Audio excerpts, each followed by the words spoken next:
Joining Carl this week is guest host Jason Berkowitz as they discuss Q's foray into smart kitchens, Chipotle's revival plan using humans and tech, plus the value of smart menus through a nutritional lens. That's all ahead on this week's Digital Restaurant. Happy Monday, we're back. The Digital Restaurant is here. And yet again, I have a brand new co-host with me, a good friend. I don't know how many years you and I have known each other, Jason, but it's been a few. And everyone always associates me with this industry and books. But Jason, you were the person that brought my attention to one of my industry favorites out there, which is very amusing, is Please Don't Sleep with the Host. But it's such a good book. And there are some laugh out loud moments in there. But at its heart is hospitality, which is a word I often associate with you, Jason, in terms of everything that you bring. And so really pleased to have you here. We've got a ton of questions that we thought we could go through. We only go through 5 on the show. So why don't we get into it? Because I know the idea of the smart kitchen has been talked about in a number of different circles recently. I think Taco Bell talked about it with their NVIDIA relationship and how they can create more of a smart GM type of mindset. But this one was about Q, and I think they talked about this at RLC and this idea of the smart kitchen.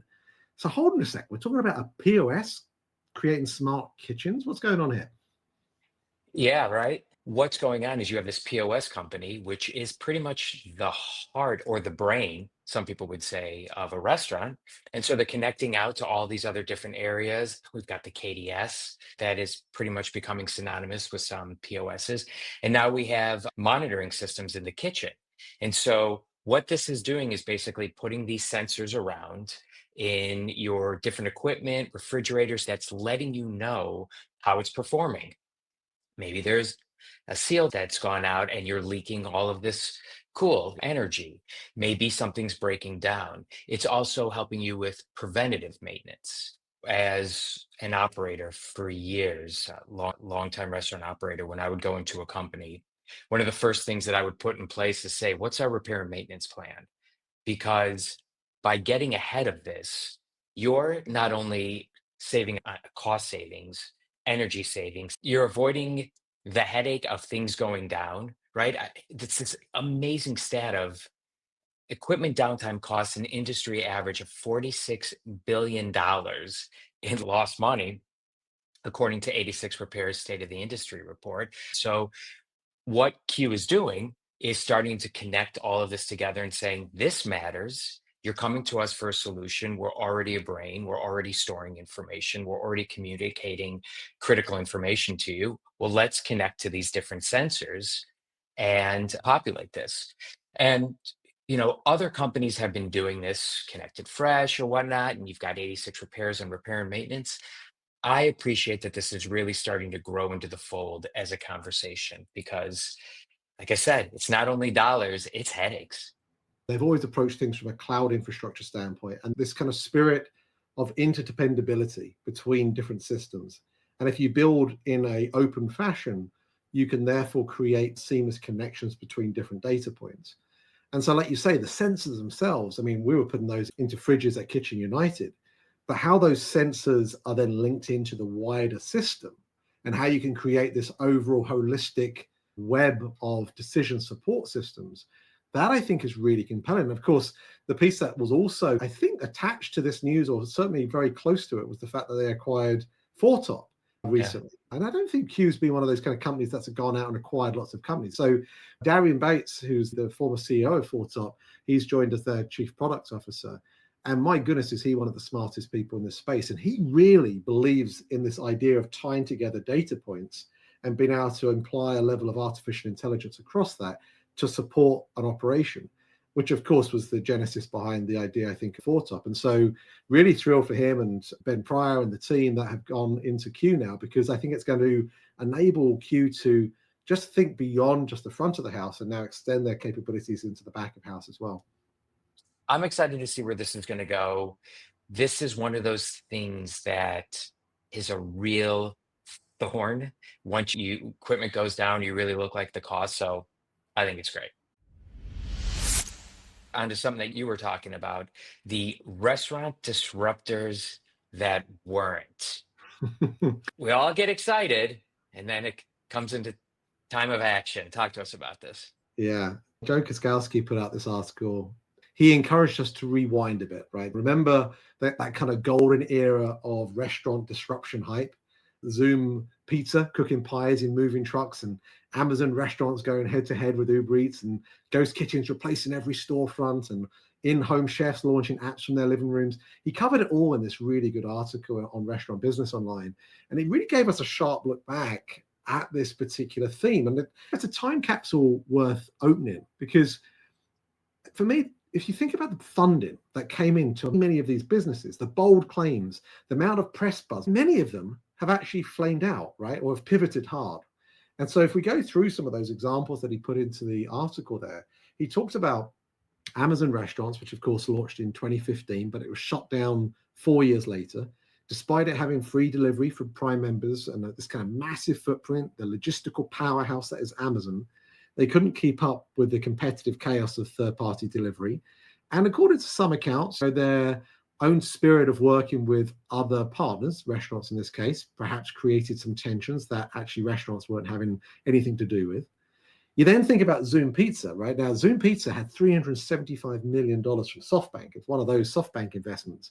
And of course, they had all those mobile oven trucks. They had one fatal flaw, though. The cheese kept on sliding off the pizza when the trucks hit a bump, right? Remember those articles? So they closed their business in 2020. Didn't stop companies like Wonder that are still around from trying that whole approach, but you don't see much of that happening right now. And then a subject I know close to my heart, ghost kitchens. Once seen as the delivery-only future, folks have now thought, well, do we need a storefront just to stay alive in a ghost kitchen setup? And I think that, of course, is where Wonder comes to the fore as well, because they fall into that camp a little bit. But I think the lesson that was learned, certainly post the pandemic, is that restaurants don't just survive on delivery alone, at least in a normal world. I think those that have built themselves up to be a true e-commerce business, one of my favorites out there right now is Goop Kitchen. I don't know whether you've ever had deliveries from them, but love the way they go about their business, both using ghost kitchens and obviously the celebrity brand of Gwyneth Paltrow. You see how that does come together, but they built that without having to build it on top of a current restaurant business model. And I think that allows them to be able to design the business structure in the most appropriate way. Then the other one that Joe mentioned was in-home kitchens. Think Airbnb, but for food cooked by your neighbor, which sounds cool until you start running into health code red tape, right? And there are places in California which we've seen this start to actually have some laws, like I think it's called NEHKO. I don't know what it stands for, but it's allowing certain folks in California to be able to do it. But many other places haven't necessarily got through that kind of regulation barrier yet. So it's easy to knock these disruptions that have perhaps failed. And I think Joe's take on it really is that it's incredibly hard to reinvent the restaurant. It's a messy, operationally complex, emotionally human business. And tech may be able to streamline aspects of it, but replacing it outright is much harder. And the larger story here is that it's more about disruption versus adaptation. And the pandemic forced every restaurant to adapt overnight. Hopefully, quick plug, this thing helps a few folks, but it really made us crave practical tech over kind of flashy moonshots. And it's reminded us that the experience still matters, even in a digital world. That said, disruptors absolutely still have their place. They challenge the standard norms. I still think that our restaurant executive pool out there remains lukewarm on tech in general. Largely, I think, because they've been raised with their heart in hospitality, and they haven't yet seen how tech improves hospitality in physical and in digital environments.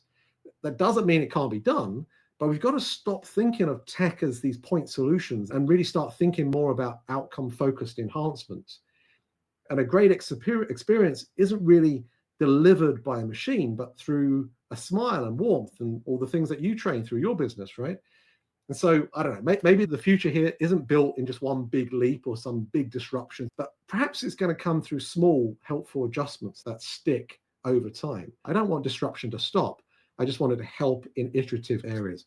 What's your take? You've been observing this over the years. Are you in a similar mindset? Wise people have said undercapitalization is one of the biggest barriers to a startup to growing. And in some cases with disruptors, overcapitalization becomes a problem. and in some of the players in the ghost kitchen world and cross globe that were expanding aggressively. You look under the hood, and sometimes there was a lot of money that allowed a lot of inefficiency. Growth in sales and capturing the market at all costs. Well, if you're not really understanding how you're making it better along the way, and you're not running a little bit tight to the chest and looking at your own metrics, then that can be a problem as well. And so I love disruption when it has enough money to be able to push through, but not so much that they're not. Necessity is the mother of invention, right? And at the end of the day, I still think we go back to that same old question of like, so what? This is great. This is changing things. This is building things. So what does that mean for me? Am I getting my food faster? Is it tasting better? Is someone being treated better? Is it more sustainable? What's the so what behind it? And just to jump real quickly, I love the disruption on the robots that you had talked recently as well. And the idea that humans are better at salting chips, Yes. right, than robots are. So, but that might lead to another innovation. And we'll talk about that in a little bit as well with one of these articles. So Yeah. I'm a fan of disruption. I like it to have a little bit of, I like guardrails though, some form of guardrails so you can stay measured along the way.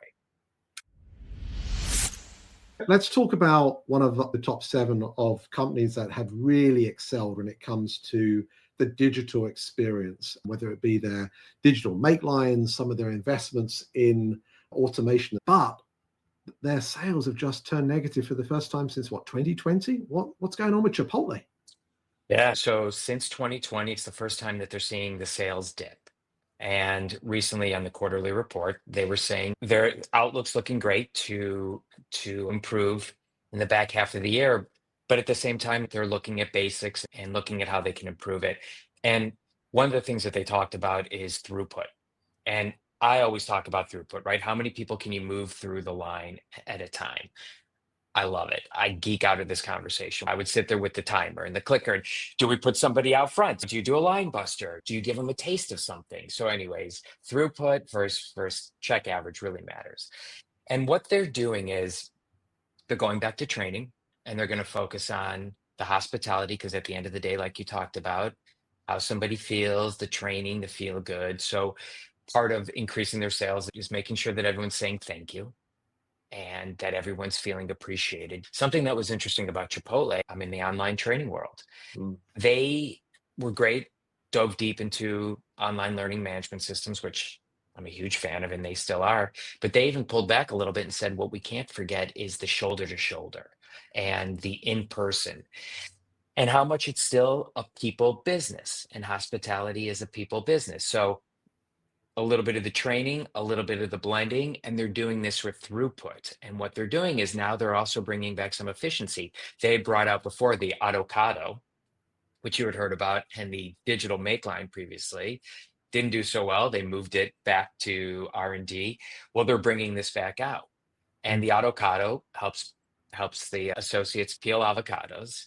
And the digital make line is literally this machine under the make line that creates the bowls and salads, leverage gravity, right? It can drop into the bowl, leaving burritos and tacos and other things that are a little bit more delicate, human focused, leaving the space for the team members to build those.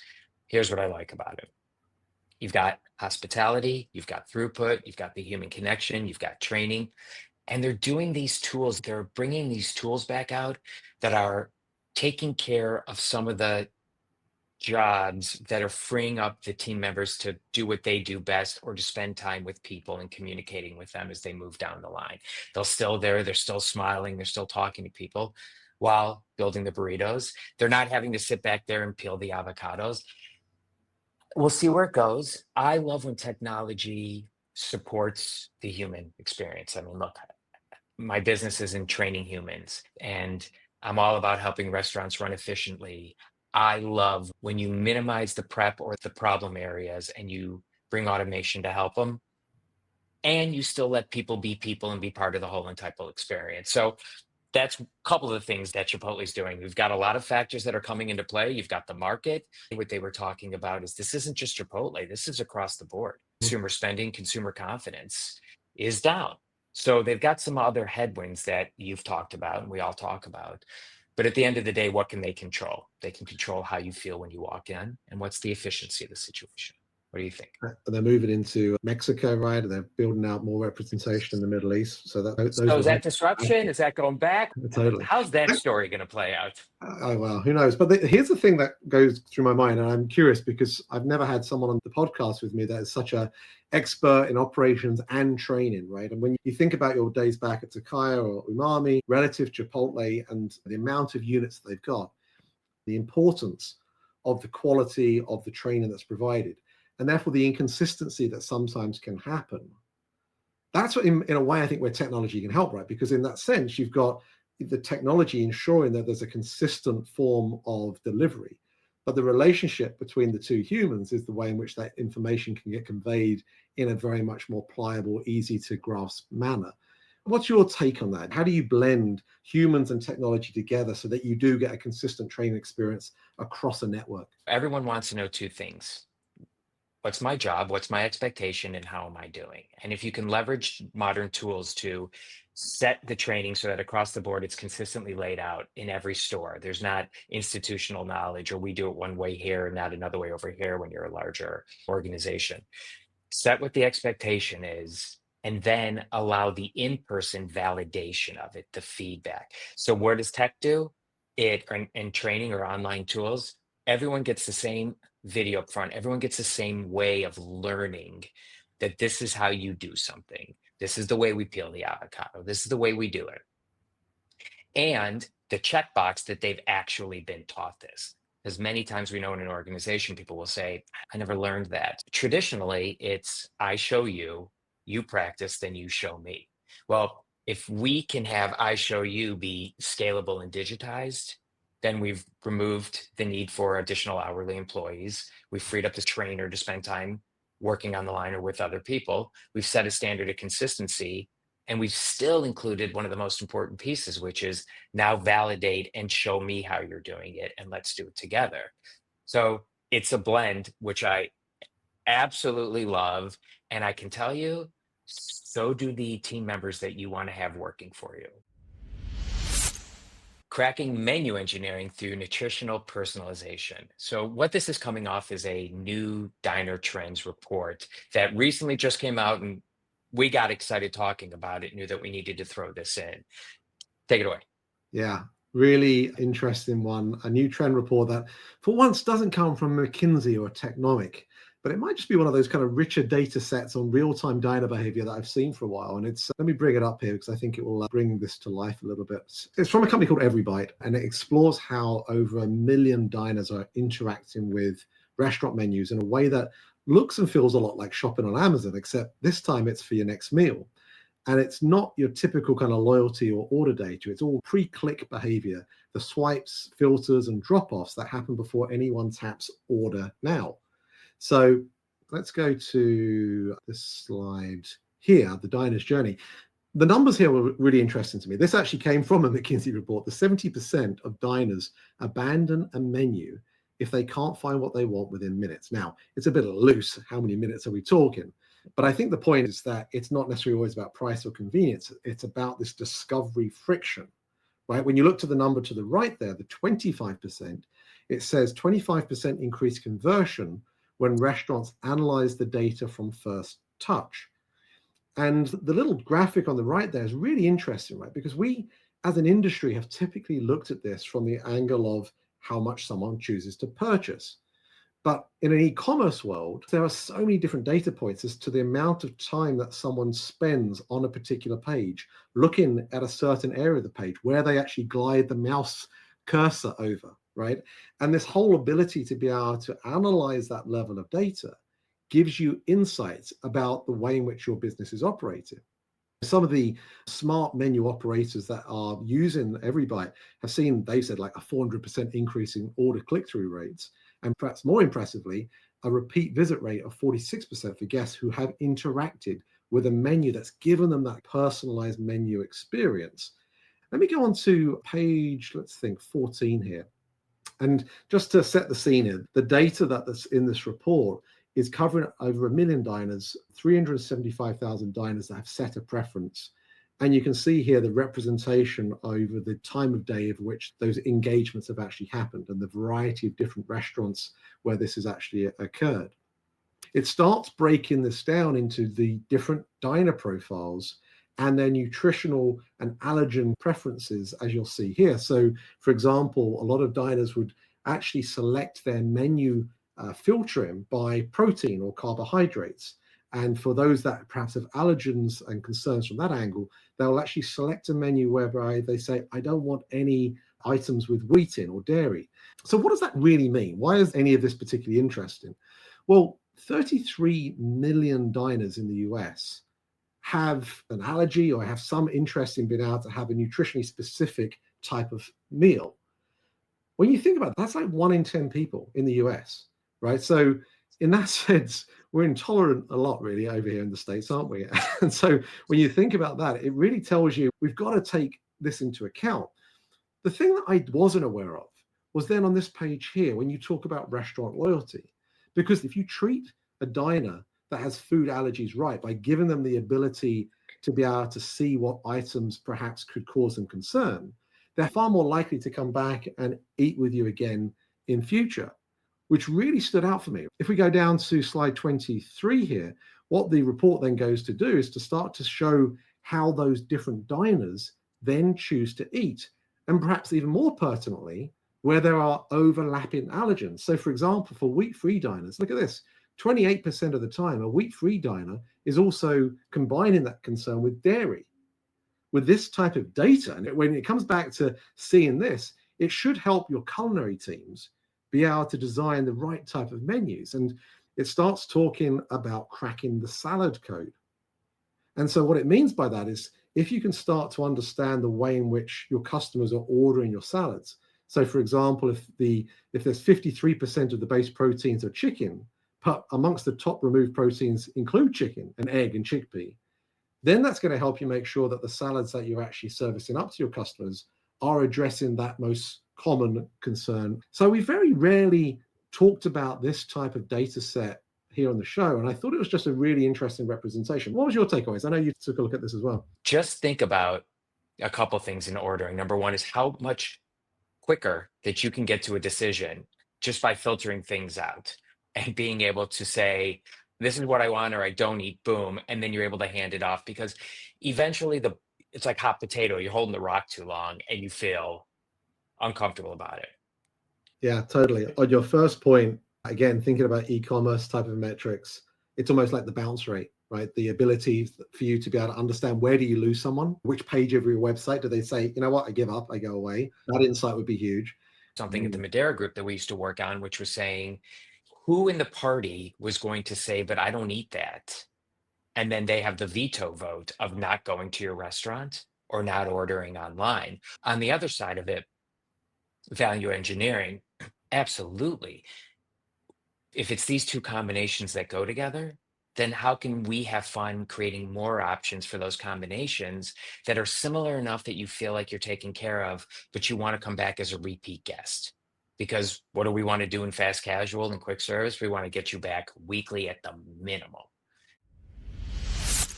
So let's go on to question 5, Jason, because Yes. this is a one that I'm super passionate about. We haven't talked about it much actually on the show, but I think it's came up in this particular article about the theme of sustainability and the fact that our industry has a major role to play with it.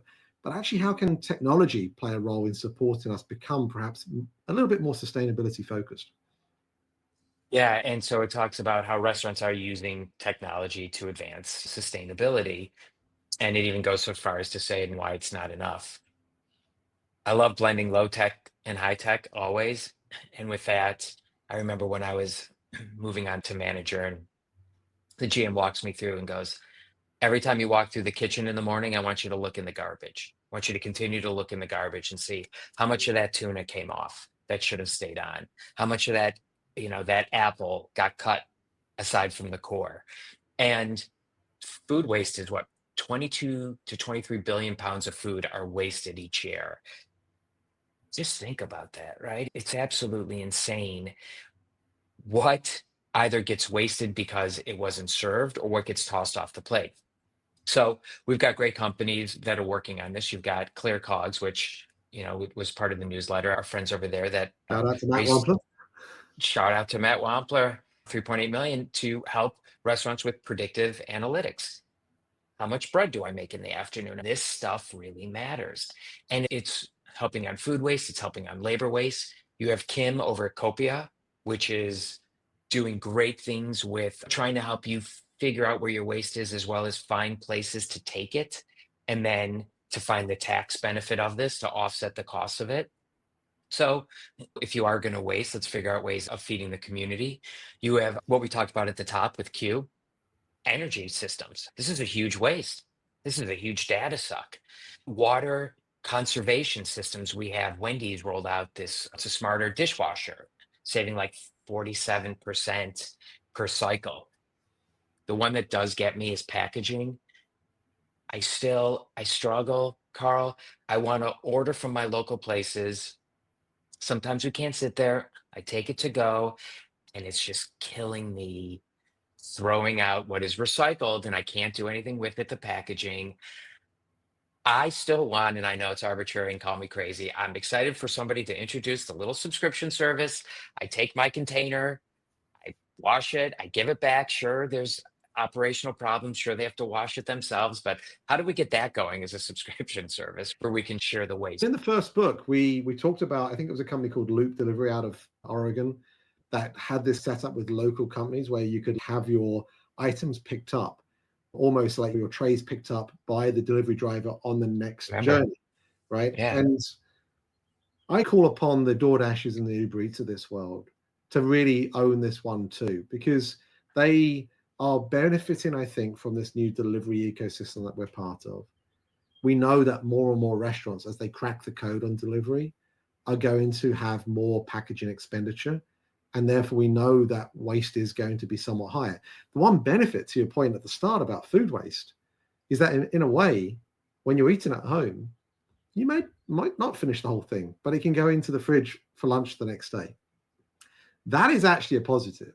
And I think we need to find ways to actually perhaps think about encouraging that. How can you perhaps now not just order dinner, but order lunch for the next day? Yeah, and some people are bringing their own to-go containers to eat at their local restaurant because they know that they're going to have to take some home, and some people are letting them do it. So I like that there are some real innovations in tech. I like the conversations happening. As with everything, the more that we iterate on it, hopefully the more cost effective it'll become, more tangible, and just becomes part of it. Who knows? Maybe you and I have kicked something off here with DoorDash. Let's get it Yeah. going. Before we finish up today, Jason, the great thing that's come through in a lot of your answers is just how value-centric a leader you are and how you do lead with your heart forward in a lot of things. Tell me a bit about ArrowUp. What are you guys doing there? How do you differentiate yourself from others? Who are you trying to help? I appreciate this opportunity. So, yeah, I'm a longtime restaurant operator from Burger King at 14 up to COO and partner for the Madera Group and other large locations.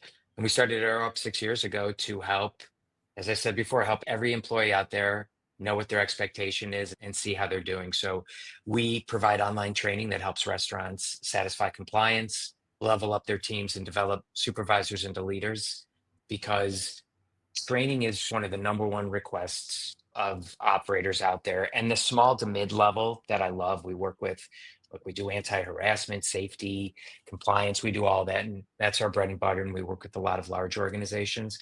I think if we can build and bring this masterclass restaurant 101s, the basics, to all of these mom and pops and mid-level markets out there, it's going to be awesome. And look, restaurants are America's number one, North America, probably most people's first job. Let's set them up for success. Let's teach them what it means to enter the workplace. So I think if we train and support the people in the restaurants, we'll attract the ones we want to work alongside. And restaurants are the heartbeat of the community. That's my mission. Well said, my friend. It's always a pleasure. How do people get in touch with you if they would like to learn more? Yeah, there's our website, arrowuptraining.com.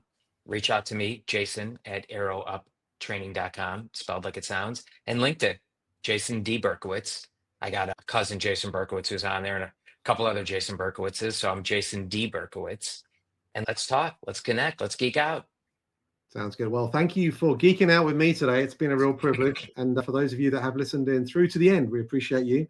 Please leave your comments below. Any questions that you got for Jason or myself, we'll get back to you. But until next time, thanks for listening. The Digital Restaurant Podcast is available for you to follow and subscribe wherever you listen to your podcasts. Watch us, rate us, and subscribe to The Digital Restaurant on YouTube, and follow along on all our social media digital restaurant channels. Thanks for listening.